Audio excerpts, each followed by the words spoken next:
Hello YouTubers, it's the Sock, and I'm here with a long overdue campaign recap for your Premature Decision 2008.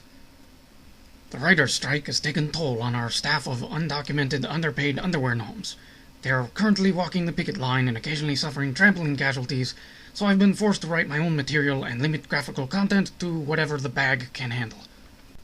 As for the delay, official statements from the Hand are limited to vague references to work, apathy, and much off-screen puppet drama. In fact, despite the obvious wonders of this latest CNN YouTube debate, we almost missed this one as well. But the Hand can be pretty hard to ignore, especially when he makes a fist and gives me a tension headache, so I was forced to make the call to proceed without gnomish support and create whatever was possible. First off, a note concerning the state of US politics. We puppets follow the election news closely, even if not posting, but have found it very hard to not become disenfranchised by the process. This debate was only one more notch in the great fat-ass's belt of an ever-broken political system. It was about as balanced as a one-legged Paula Abdul coming out of the teacups ride, and it's hardly the exception. Previous viewers may remember these diagrams illustrating CNN's idea of fair debates, which I later felt bad about making until seeing it grossly repeated in several more debates, including more by CNN. This YouTube debate actually seemed worse than the last, and so we have adjusted our diagram.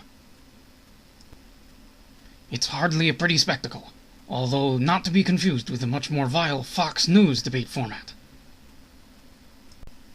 Seriously though, each time I watch one of these things, I have to catch a little bit of lint vomit in my ambiguous cotton jaws. There is as little dignity here as in the rest of the reporting, and sometimes I think I'd feel less nauseous if Rudy and Romney just put on some crappy classical music, brought out the one cup, and let a weird make-out session take its natural course to creative sharing of their favorite chunky coffee ice cream.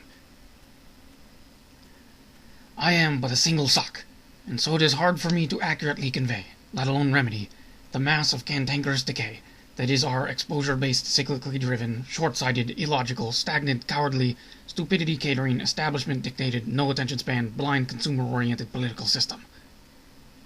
In the face of that monstrosity, I've decided to remain resolute in assaulting the beast through ridicule, while the Hand deals with whatever an average hand can in the real world. And on that note, let's move on to the candidates. Since the norm here is insulting intelligence, and clearly the internet is comprised mostly of teenage boys, we've changed our format this time to simulate an RPG game. Here are your Republican candidates' character profiles, ordered in about the priority that CNN regards them. Mitt Romney, codename Moneybags McDreamy. Primary strengths: mandating healthcare, crapping on habeas corpus, good hair. Power-up skill: flip-flopping roundhouse with a +8 to tactical evasion. Known weaknesses: consulting lawyers, debating McCain, any brisk wind. Ultimate weapon: golden tablets. Dark secret: not sure about that whole Missouri thing. Rudy Giuliani, codename Douche Nozzle. Primary strengths: Hillary bashing, record distortion, Fox News. Power-up skill: invoking 9/11, gives a +10 to a thwarta. Known weaknesses: silly lisp, NYC command center placement, answers to douche nozzle. Ultimate weapon: police brutality. Dark secret: also cross-dresses as Hillary. Fred Thompson, codename Sloth. Primary strengths: apathy, note cards, lame southernisms. Power-up skill: Law and Order Ka-chung, +25 name recognition. Known weaknesses: occasionally addressing issues, Iron Eagle 3, more apathy. Ultimate weapon: 2 hound dogs in a rocking chair. Dark secret: still hasn't decided whether to run. John McCain, codename Johnny Deja Vu.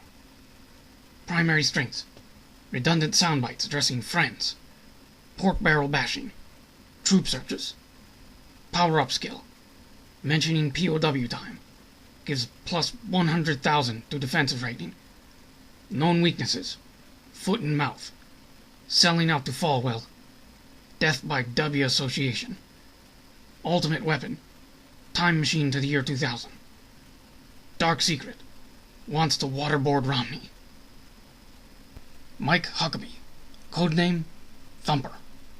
Primary strengths: Bible study, stand-up comedy, sounding presidential. Power-up skill: Chuck Norris tag team, gives a +10 to Iowa polling of morons.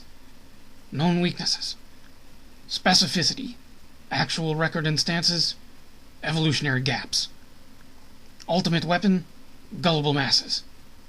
Dark secret: closeted Darwinian Pastafarian. Ron Paul. Codename: Intertube's Overlord. Primary strengths: money bombs, the Bill of Rights, blimps, pimps, and Air Force Amy. Power-up skill: the Bernanke Slapdown, +50 to fundraising capacity. Known weaknesses: media bias, ISP issues, attention span and research requirements. Ultimate weapon: net addict rabies virus. Dark secret: Skynet is running his campaign. Duncan Hunter. Codename: Three-Trick Pony. Primary strengths: border fences, firearms etiquette, dissing China. Power-up skill: mention sun in Iraq, +3 to credibility. Known weaknesses: Chinese electronics, most issues, 99 percentage points. Ultimate weapon: shotguns for Christmas. Dark secret: named his fluffy pink flammable made-in-China teddy bear Paco. And finally, Tom Tancredo. Codename: H-Bomb Tommy. Primary strengths: xenophobia, debate cackle, xenophobia. Power-up skill: mushroom cloud advertising, +20 points to fear-mongering. Known weaknesses: allergic to tacos, Tancredo land, debate marginalization. Ultimate weapon: nuking Mecca and Medina and assuring the Armageddon. Dark secret: only pretending to be batshit insane. Oddly enough, once you start playing this game, it becomes evident that the profiles are the most interesting part. This is due to an extremely high level of nonsense, redundancy, stalwart yet transparent attempts at bullcrapping, and the bonus of allowing me to wrap up this long video more quickly. As it turns out, the first and main quest in this game is to go to battle with the Islamic fundamentalist extremist fascist terrorists, and no matter what you do, the quest never ends. There are a few side quests, like addressing immigration problems, but if you attempt to do anything more than build defense, the game harshly penalizes you by deducting 100 levels and giving you a single-digit approval rating. Players can also attempt to gain experience by attacking Hillary Clinton, but generally this is only done in the safety of practice mode, since actually entering an instance of the Clinton zone has thus far resulted in 100% domination and casualties. Most players choose to play the Global Jihad quest, since it's easiest to score points that way, but it results in largely homogeneous demographics with many instances of Rudy and Mitt characters, as is evidenced by the game world Guantanamo being 3 times the size of New York City. PvP is also most common between Rudys and Mitts, and they often end up severely wounding each other. Some McCains also participate, since they know that any confrontation with a Mitt player will generally end in total pwnage. If you play as a Thompson, a few extra options are available on the domestic quests, but the game speed is automatically set to slow, and all interaction is heavily scripted, which quickly induces sleepiness. Playing as Ron Paul opens up several extra fiscal and domestic quests, but all of them are nearly impossible to complete. Players of this character also tend to make the chat rooms unusable. Tancredo players are rare, but enjoy their ability to trigger the nuclear Armageddon endgame much faster, while Huckabee players then often step in to pacify the traumatized masses with a few good Jesus jokes.